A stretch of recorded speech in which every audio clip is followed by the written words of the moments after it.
बिस्मिल्लाहिर्रहमानिर्रहीम। अस्सलाम वालेकुम viewers, welcome to my YouTube channel. इस वीडियो में मैं आपको step by step complete process करके दिखाऊंगा कि आप किस तरह से सिंध हाई कोर्ट में जॉब्स के लिए घर बैठे ऑनलाइन अप्लाई। इसके लिए आप अपने मोबाइल, लैपटॉप या कंप्यूटर में गूगल क्रोम को ओपन करें। गूगल क्रोम ओपन करने के बाद आपने यहाँ पर सर्च करना है एनटीएस। सर्च करने के बाद आपके सामने एनटीएस की वेबसाइट ओपन होती है, आप इस पर क्लिक करें। इस पर क्लिक करने के बाद आपके सामने इस तरह का इंटरफेस ओपन होता है। यहाँ पर ये कहता है नेशनल टेस्टिंग सर्विस पाकिस्तान। इसके बाद आप इसको नीचे की तरफ स्क्रॉल करें। स्क्रॉल करने के बाद आपके सामने 3 ऑप्शन शो हो रहे हैं। Open application list of candidate, इसके बाद कहता है ऑल रिजल्ट्स, तो आप ओपन एप्लीकेशन पर क्लिक कर दें। ओपन एप्लीकेशंस पर क्लिक करने के बाद आपके सामने इस तरह का इंटरफेस ओपन होता है। यहाँ पर आप ये चेक कर सकते हैं एनटीएस की तरफ से जितने भी जॉब्स के लिए और एडमिशन टेस्ट अनाउंस किए गए हैं वो यहाँ पर आप चेक कर सकते हैं। चेक करने के बाद नेक्स्ट यहाँ पर कहता है Sindh high court career opportunities. इसके बाद इसके अप्लाई करने की जो लास्ट डेट है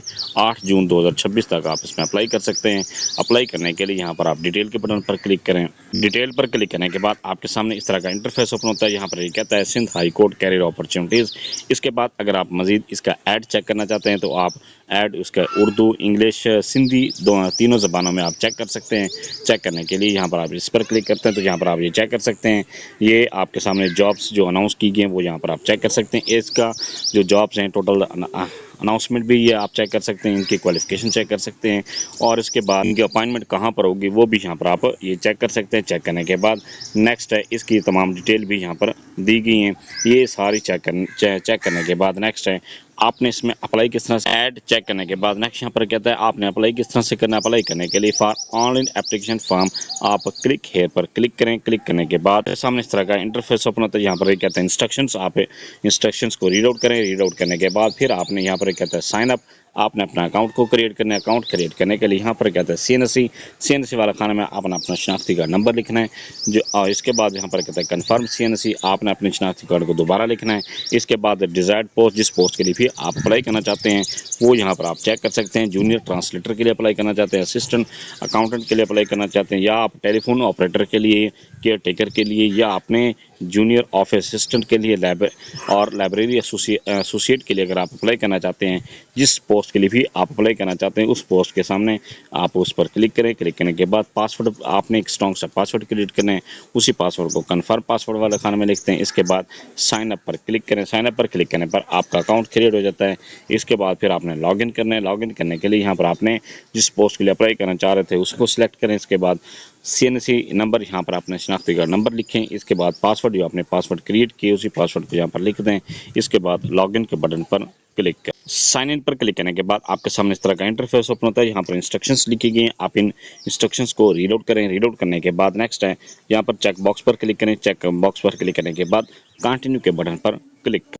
कंटिन्यू पर क्लिक करने के बाद आपके सामने इस तरह का एप्लीकेशन फॉर्म शो होता है। यहाँ पर कहता है टेस्ट इन्फॉर्मेशन, इसके बाद डिपॉजिट आईडी, आप अपनी डिपॉजिट आईडी को चेक कर लें। इसके बाद डिजायर टेस्ट सिटी, यहाँ पर आपने अपना टेस्ट सिटी सिलेक्ट करना है, जो भी आपका करीब तरीन टेस्ट सिटी हो यहाँ पर आपने सिलेक्ट कर देना है। इसके बाद यहाँ पर कहता है डिजायर्ड प्लेस ऑफ पोस्टिंग, आपने प्लेस ऑफ पोस्टिंग भी सिलेक्ट करनी है। ये सिलेक्ट करने के बाद नेक्स्ट यहाँ पर कहता है पर्सनल इन्फॉर्मेशन में आपने नेम वाले खाने में अपना मुकम्मल नाम लिखें जो आपके शनाख्ती कार्ड पर लिखा गया है। फादर नेम वाले खाने में अपने वालिद का नाम लिखें। इसके बाद सीएनसी वाले खाने में आपने अपना शनाख्ती कार्ड नंबर चेक कर लेना। चेक करने के बाद जेंडर वाले खाने में अपनी जेंडर को सिलेक्ट करना है। जेंडर सिलेक्ट करने के बाद नेक्स्ट यहाँ पर कहता है रिलीजन, आपने अपने रिलीजन को सिलेक्ट करना है। इसके बाद यहाँ पर कहता है डेट ऑफ बर्थ, आपने अपनी डेट ऑफ बर्थ को सिलेक्ट करना है। पहले आपने ईयर सिलेक्ट करना है कि आप किस साल में पैदा हुए हैं, जिस साल में पैदा हुए हैं वो यहाँ पर आप सिलेक्ट करें। इसके बाद मंथ सिलेक्ट करें। इसके बाद डेट सिलेक्ट कर दें। ये सिलेक्ट करने के बाद नेक्स्ट यहाँ पर कहता है ईमेल वाले खाने में अपने जीमेल लिखें। इसके बाद सिलेक्ट प्रोवेंस, अपना प्रोवेंस सिलेक्ट करें। ये सिलेक्ट करने के बाद नेक्स्ट है डिस्ट्रिक्ट और डोमिसाइल, यहाँ पर आपने डिस्ट्रिक्ट और डोमिसाइल सेलेक्ट करना है। इसके बाद कहता है पोस्टल सिटी, यहाँ पर आपने अपना पोस्टल सिटी का नाम लिखना है। ये लिखने के बाद नेक्स्ट है पोस्टल एड्रेस, यहाँ पर आपने अपना मुकम्मल postal district of domicile select करने के बाद नेक्स्ट यहाँ पर कहता है पोस्टल सिटी, यहाँ पर आपने अपना पोस्टल सिटी लिखना है। ये लिखने के बाद नेक्स्ट है पोस्टल एड्रेस, यहाँ पर आपने अपना मुकम्मल पोस्टल एड्रेस लिखना है जो आपके शनाख्ती कार्ड पर लिखा गया। इसके बाद फ़ोन नंबर वाले खाने में यहाँ पर अपना मोबाइल नंबर लिखें। ये लिखने के बाद नेक्स्ट है फ़ोन रेजिडेंस, ये ऑप्शनल है, आप इसको खाली छोड़ सकते हैं। इसके बाद फ़ोन ऑफिस वाले खाने में यहाँ पर आप ये भी ऑप्शनल है, आप इसको खाली छोड़ सकते हैं। इसके बाद यहाँ पर कहता है आर यू डिसेबल, क्या आप माजूर हैं, अगर माजूर हैं तो यस पर क्लिक कर दें।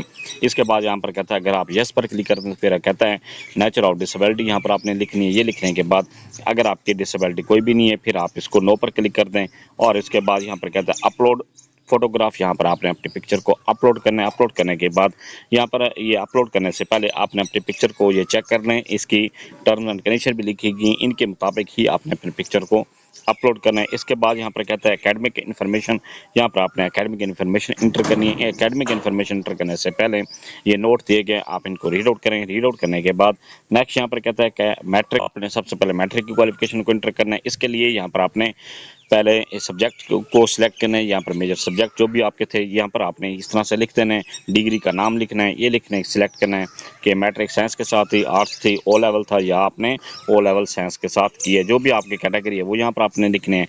इसके बाद मेजर सब्जेक्ट्स यहाँ पर लिखें, जो भी आपके मेजर सब्जेक्ट्स हैं वो आपने इस तरह से ये लिख देना है। इसके बाद पासिंग ईयर में जिस साल भी आपने अपनी डिग्री पास की है वो यहाँ पर आपने इस तरह से ये लिख देना है। इसके बाद यहाँ पर कहता है टोटल मार्क्स, यहाँ पर आपने टोटल मार्क्स यहाँ पर लिखना है। जो भी आपके टोटल मार्क्स है इस तरह से आपने ये लिख देने हैं। इसके बाद यहाँ पर कहता है जो भी आपने नंबर हासिल किए हैं वो आपने इस तरह से लिखने हैं। इसके बाद नेक्स्ट यहाँ पर कहता है बोर्ड, आपने बोर्ड का नाम लिखना है, वो यहाँ पर आपने इस तरह से बोर्ड को सिलेक्ट कर देना है और यहाँ पर आपने लिख देना है। ये लिखने के बाद बोर्ड का नाम लिखने के बाद नेक्स्ट यहाँ पर कहता है इंटरमीडिएट, यहाँ पर आपने इंटरमीडिएट को इंटर करना है। इंटर करने के लिए यहाँ पर आपने सिलेक्ट करना है डिग्री का लेवल। आपने FSC प्री मेडिकल के साथ है, प्री इंजीनियरिंग के साथ है, ICS है, FA, ICOM है, DCOM है, A लेवल है या DAE है। जो भी आपकी कैटेगरी है वो यहाँ पर आपने इस तरह से ये सिलेक्ट कर देना है। इसके बाद यहाँ पर आपने सब्जेक्ट लिखने हैं, जो भी आपके सब्जेक्ट्स हैं वो यहाँ पर आपने इस तरह से सब्जेक्ट्स ये लिख देने हैं और इसके बाद यहाँ पर आप इस तरह से ये सब्जेक्ट्स आपने लिखने हैं। इसके बाद फिर आपने डिग्री सिलेक्ट करने के आपको किस साल में आपको डिग्री मिली है या आपका रिजल्ट किस साल अनाउंस हुआ है वो यहाँ पर आपने लिखना है। इसके बाद फिर आपने यहाँ पर टोटल सब्जेक्ट्स टोटल मार्क्स लिखने हैं। फिर आपने यहाँ पर वो नंबर लिखने हैं जो आपने हासिल किए हैं। इसके बाद फिर आपने यहाँ पर आपने यूनिवर्सिटी का नाम लिखना है। यूनिवर्सिटी का नाम लिखने के बाद नेक्स्ट यहाँ पर कहता है बैचलर, अगर आपने बैचलर 14 ईयर प्रोग्राम है तो वो यहाँ पर आपने सिलेक्ट कर देना है और इसके बाद फिर आपने इस तरह से आपने सिलेक्ट करना है। इसके बाद फिर आपने यहाँ पर मेजर सब्जेक्ट्स लिखने हैं। इसके बाद पासिंग के लिखें, टोटल मार्क्स लिखें, ऑब्टेन मार्क्स लिखें और अपनी यूनिवर्सिटी का नाम सिलेक्ट करना है। अगर आपने 14 ईयर नहीं की फिर आपने या BS प्रोग्राम किया है तो वो यहाँ पर आपने लिखना है BS प्रोग्राम के लिए। इसके बाद यहाँ पर आपने सब्जेक्ट लिखना है, आपका मेजर सब्जेक्ट कौन सा था, जो भी आपका मेजर सब्जेक्ट था वो यहाँ पर आपने इस तरह से ये लिख देना है। इसके बाद यहाँ पर कहता है टोटल आपने जिस साल भी पास किया है वो यहाँ पर आपने इस तरह से सिलेक्ट करना है। इसके बाद यहाँ पर आपने टोटल मार्क्स यहाँ पर आपने इस तरह से लिखने हैं और ऑब्टेन मार्क्स में आपने इस तरह से ये लिखने हैं। इसके बाद यहाँ पर आपने अपनी यूनिवर्सिटी का नाम ये लिखने के बाद नेक्स्ट यहाँ पर कहता है आपकी जो क्वालिफिकेशन है वो कंप्लीट हो जाती है। अपनी क्वालिफिकेशन को इंटर करने के बाद नेक्स्ट यहाँ पर कहता है अदर सर्टिफिकेट, डिप्लोमा और प्रोफेशनल डिग्री, अगर आपकी कोई और आपने सर्टिफिकेट किया हुआ है जिस तरह से आपने कंप्यूटर का या कोई और टेक्निकल आपने सर्टिफिकेट हासिल किया हुआ है वो यहाँ पर आपने लिखना है। लिखने के लिए यहाँ पर कहता है डिप्लोमा और सर्टिफिकेट का नाम लिखें। यहाँ पर जिस तरह से मैं यहाँ पर लिख रहा हूँ आपने इस तरह से आपने अपने सर्टिफिकेट का नाम लिखना है। वो आपने सर्टिफिकेट का नाम चेक कर लेना है जो भी आपके सर्टिफिकेट का नाम लिखा हुआ है। इसके बाद फ्रॉम डेट में आपने वो डेट सिलेक्ट करनी है, वो ईयर सिलेक्ट करने के कब आपने ये शुरू किया था और 2 में वो आपने सिलेक्ट करने के कब आपका एंड हुआ है। इसके बाद ग्रेड्स, जो भी आपका ग्रेड था A है, B है या मार्क्स है तो मार्क्स यहाँ पर लिख दें।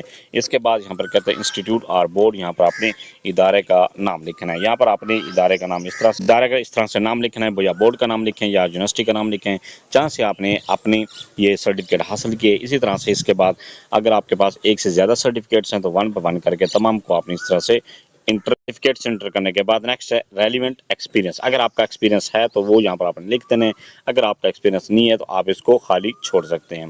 एक्सपीरियंस एंटर करने के लिए यहाँ पर कहता है डेजिग्नेशन, जो भी आपका ओहदा था वो यहाँ पर आपने लिखना है। इसके बाद नेम ऑफ ऑर्गेनाइजेशन में आपने अपने जो भी इंस्टीट्यूट जिस भी इदारे में आप काम कर रहे थे उसका नाम यहाँ पर लिखें। फ्रॉम डेट में आपने वो डेट लिखनी है जिस डेट को आपने जॉब स्टार्ट की थी।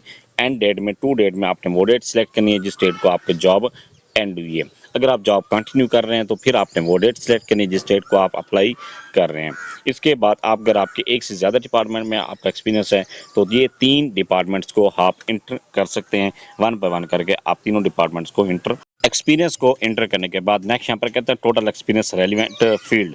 आपका टोटल एक्सपीरियंस कितना है पहले आपने साल में सिलेक्ट करना है, इसके बाद फिर आपने मंथ सिलेक्ट करना है। ये सिलेक्ट करने के बाद नेक्स्ट यहाँ पर कहता है are you permanent government servant and applied through proper channel. क्या आप गवर्नमेंट के पहले ही मुलाजिम हैं? अगर आप पहले ही मुलाजिम हैं फिर आप थ्रू प्रॉपर चैनल अप्लाई कर रहे हैं, आपने NOC लाजमी लेना है। अगर आपने NOC लिया हुआ है फिर आपने यहाँ पर यह कहता है यस पर सिलेक्ट कर दें। अगर आपने NOC नहीं लिया फिर आप नो पर क्लिक कर दें। जो भी आपकी कैटेगरी है वो यहाँ पर आपने इस तरह से सिलेक्ट कर देना। इसके बाद ये कहता है candidates are required to produce original departmental NOC at the time of interview. Interview के टाइम आपने ओरिजिनल NOC साथ लेकर जाना है, वो आपने इंटरव्यू कमेटी को दिखाना लाजमी है। इसके बाद यहाँ पर कहता है इफ़ यस, अगर आपने ऑलरेडी गवर्नमेंट के मुलाजिम है तो फिर आपने एंटर डिपार्टमेंट नेम, अपने डिपार्टमेंट का नाम लिखें। इसके बाद आपका जो ओहदा है वो यहाँ पर आपने लिखना है। डेट ऑफ अपॉइंटमेंट, जो आपकी फर्स्ट डेट ऑफ अपॉइंटमेंट थी वो यहाँ पर आपने लिख देनी है। ये लिखने के बाद नेक्स्ट टाइम आपने ये फॉर्मेट भी दिए गए, इस फॉर्मेट के तहत आपने अपनी डेट ऑफ अपॉइंटमेंट को लिखना है। इसके बाद यहाँ पर कहते हैं are you permanent employ of the Sindh high court. अगर आप सिंध हाई कोर्ट में ऑलरेडी जॉब कर रहे हैं फिर आपने यहाँ पर कहते हैं candidates are required to produce original departmental NOC at the time of interview. फिर ये भी यहाँ पर आपने अगर ऑलरेडी सिंध हाई कोर्ट में जॉब कर रहे हैं तो यस पर क्लिक कर दें। यस पर क्लिक करने के बाद फिर आपने if yes enter computer code, आपने फिर अपना कंप्यूटर कोड लिखना है। इसके बाद डेजिग्नेशन, यहाँ पर आपने ओहदे का नाम लिखना है। ये लिखने के बाद यहाँ पर अगर आप ऑलरेडी सिंध हाई कोर्ट में जॉब नहीं कर रहे तो फिर आप नो पर क्लिक कर दें। इसके बाद यहाँ पर आपके सामने ये तमाम जो एप्लीकेशन फॉर्म है वो कंप्लीट हो चुका है। कंप्लीट करने के बाद आपने अपने एप्लीकेशन फॉर्म को दोबारा चेक करना है।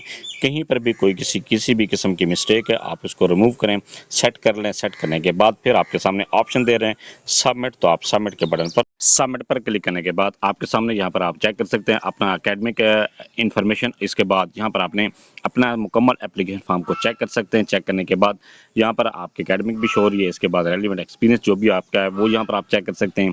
इसके बाद सर्टिफिकेट जो आपने एंटर किया वो भी यहाँ पर आपके बाद यहाँ पर कुछ इंस्ट्रक्शंस दी गई हैं वो यहाँ पर आप रीड आउट कर सकते हैं। रीड आउट करने के बाद ये कहता है mobile phone are not allowed in test centre. और अगर आपका रिजल्ट वेटिंग के कैंडिडेट्स हैं वो भी एलिजिबल नहीं है। इसके बाद कैंडिडेट्स हुज टेस्टिमोनियल एकेडमिक और एक्सपीरियंस सर्टिफिकेट फाउंड फॉर्गड। अगर आपका जो एक्सपीरियंस है या एकेडमिक क्वालिफिकेशंस हैं वो किसी भी लेवल पर गलत या बोगस पाई गई तो वो आपकी जो कैंडिडेशन है वो रिजेक्ट हो जाएगी। इसके बाद यहाँ पर कहता है NTS आपको हार्ड फॉर्म में आपको रोल नंबर स्लिप इशू नहीं करेगा, बल्कि सॉफ्ट फॉर्म में आपको NTS की वेबसाइट पर ही रोल नंबर स्लिप जारी की जाएंगी। आपने वहां से डाउनलोड करके अपना टेस्ट देना है। इसके बाद यहाँ पर कहता है कि आपके इसी के टेस्ट अप्लाई करने के लिए जो लास्ट डेट है 8 जून तक आप अप्लाई कर सकते हैं और सिर्फ आपने एप्लीकेशन फॉर्म को ऑनलाइन ही फिल करना है। इसके बाद आपने एप्लीकेशन को हार्ड फॉर्म में किसी भी सेंटर पर भेजने की ज़रूरत नहीं है। ये यहाँ पर भी इंस्ट्रक्शंस लिखी हुई हैं, no need to send application form को आपको सेंड करने की ज़रूरत नहीं है। इसके बाद आप इसी एप्लीकेशन के लास्ट में आप यहाँ पर चेक कर सकते हैं आपको जो चलान फॉर्म है वो भी यहाँ पर आपके सामने शो हो रहा है। आपने अपने चलान फॉर्म से इनवॉइस नंबर को नोट करना है। नोट करने के बाद आप उसको जायज़ कैश, इजी पैसा या किसी भी बैंक की मोबाइल एप्लीकेशन के थ्रू पे कर अपने चलान को आपने किस तरह से पे करना है। उस पे करने के लिए इसी एक वीडियो बनाकर इसी वीडियो के डिस्क्रिप्शन में मैंने उसका लिंक दिया हुआ है, आप वो वीडियो देखकर अपनी चलान को आसानी के साथ पे कर सकते हैं। ये था सारा प्रोसेस कि आप किस तरह से सिंध हाई कोर्ट में जॉब्स के लिए घर बैठे ऑनलाइन अप्लाई कर सकते हैं। फिर भी आपको किसी बात की समझ नहीं है आप कमेंट सेक्शन में अपनी क्वेरी लिखें, अपना क्वेश्चन लिखें, आपको तसल्ली बख्श जवाब दिया जाएगा। Thanks for watching. अगर वीडियो अच्छी लगी चैनल को सब्सक्राइब करते हैं, लाइक एंड शेयर।